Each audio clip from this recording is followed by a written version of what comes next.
এমপিওভুক্ত শিক্ষা জাতীয়করণের দাবিতে সারা দেশ থেকে জাতীয় প্রেস ক্লাবের সামনে জড়ো হন হাজারো শিক্ষক। এই সময় বিভিন্ন দাবিতে স্লোগান দিতে থাকেন তারা। শিক্ষকরা জানান তাদের দাবি যৌক্তিক।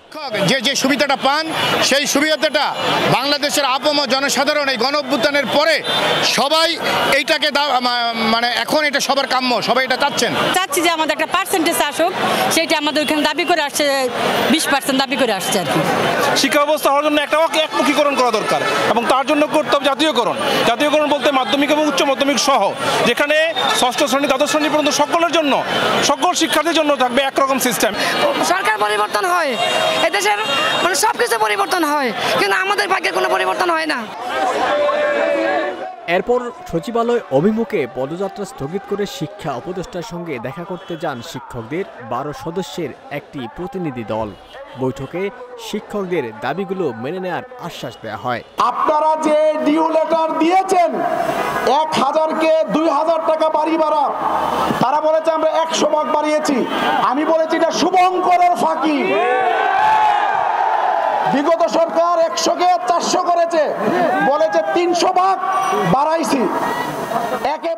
শিক্ষা উপদেষ্টা ও শিক্ষা সচিবের সঙ্গে বৈঠক শেষে দাবি আদায়ে 1 মাসের আলটিমেটাম দেন জোটের সদস্য সচিব অধ্যক্ষ দেলোয়ার হোসেন আজিজি। 14 সেপ্টেম্বর 2025 সারা বাংলাদেশের সকল এমপিওভুক্ত স্কুল, কলেজ, মাদ্রাসা, কারিগরি শিক্ষা প্রতিষ্ঠানে অর্ধ দিবস কর্মবিরতি পালিত হবে।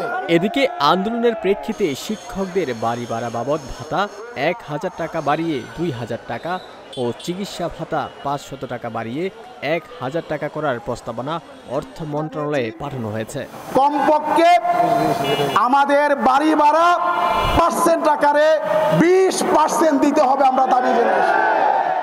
পাশাপাশি শিক্ষকদের দাবিগুলো যৌক্তিক দাবি করে ধাপে ধাপে এগুলো বাস্তবায়নের আশ্বাস দেন শিক্ষা উপদেষ্টা অধ্যাপক চৌধুরী রফিকুল আবরার। এমপিওভুক্ত শিক্ষা প্রতিষ্ঠানের জাতীয়করণের দাবি জানিয়ে শিক্ষক সমাজ আজ জাতীয় প্রেস ক্লাবের সামনে উপস্থিত হয়েছিলেন এবং তাদের যৌক্তিক দাবিগুলো শিক্ষা মন্ত্রণালয়ের কাছে উত্থাপন করেছেন। শিক্ষা মন্ত্রণালয় জানিয়েছে তাদের এই দাবিগুলো বাস্তবায়ন করা হবে অতি দ্রুত।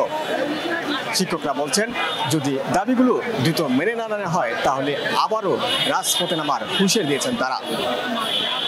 জাতীয় প্রেস ক্লাব থেকে ওমর ফারুক, ঢাকা প্রকাশ।